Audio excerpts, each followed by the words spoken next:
hi යාළුවනේ ඉතින් අද බූබූට මට දෙන්නටම ෆ්‍රී දවසක් නිසා බූබූට යන්න ඕනක පොඩි අවුටින්න යා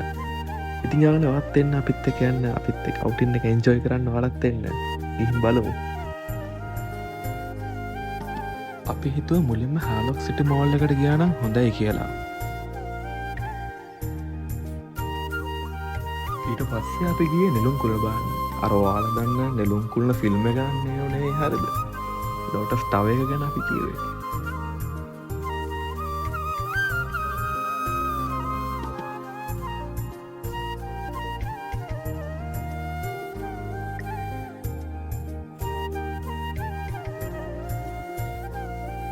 විය් පොයින්ට් එක තියෙන 29th ෆ්ලෝ එක නිසා ඉතින් අපි ගියා 29th ෆ්ලෝ එකට විය් පොයින්ට් එක බලන්න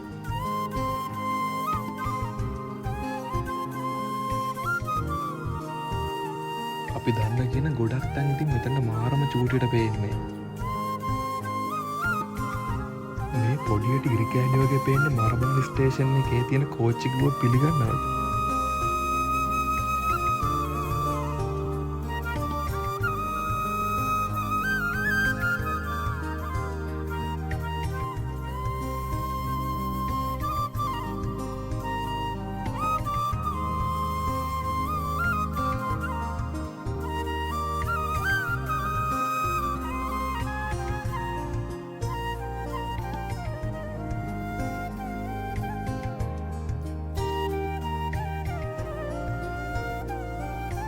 ඔන්න ඔහොම තමයි අද අපේ දවස ගෙවිලිවර වුණේ එහෙනම් යාළුවනේ ඔයාලා හැමෝටම ගුඩ් බයි